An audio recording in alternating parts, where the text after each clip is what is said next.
নমস্কার, করুণা রান্নাঘরে চলে এসেছি আমি একটা নতুন রেসিপি নিয়ে। দেখো, আমি চিংড়ি মাছ নিয়েছি এখানে 300 গ্রাম। অনেক বড় বড় আছে চিংড়ি মাছগুলো। আজকের আমি এটা ফ্রাই করব।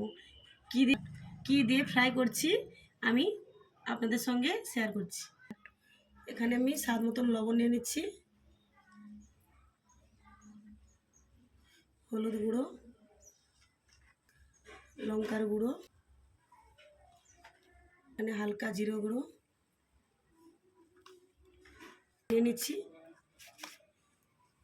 রসুন পেস্ট, আদার পেস্ট, আর লাগছে আমি একটা লেবু নিয়েছি, লেবুটা দিয়ে দিচ্ছি। লেবুর রসটা আমি ভালো করে নিগড়ে নিচ্ছি।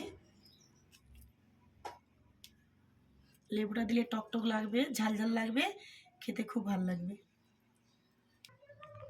আমি ভালো করে মেখে নিচ্ছি। দেখো বন্ধুরা, মেখে আমি এটাকে 15 মিনিটের জন্য রেস্টে রেখে দিচ্ছি। ভালো করে মশলাগুলো মাছের ভেতরে ঢুকে যাবে। চলে এসেছি 15 মিনিট পরে।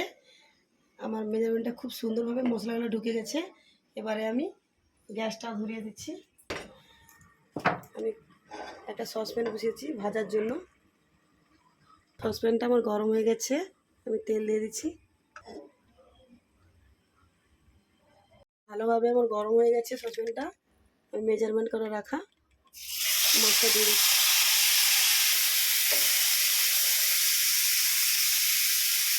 একদম স্লো গ্যাসে এটাকে একটু টান দিয়ে ভাজতে হবে।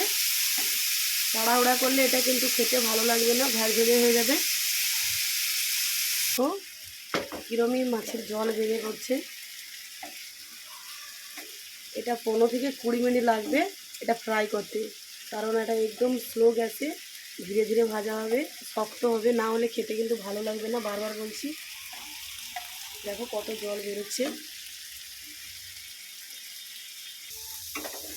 দেখো বন্ধুরা কতটা কি হয়েছে আমি দেখাচ্ছি।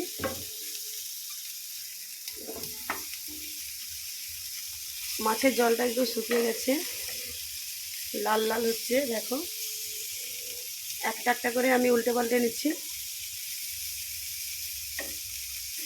কতটা লাল লাল হয়ে গেছে আর তেল ছেড়ে গেছে। দেখো উল্টে পাল্টে নিচ্ছি, উল্টে নিচ্ছি। দেখো কত সুন্দর লাল লাল হয়ে গেছে। আমি আর এখনও 5 মিনিট সময় লাগবে এটাকে ভাজতে। আমার চিংড়ি মাছটা ফ্রাই করা হয়ে গেছে, কমপ্লিট।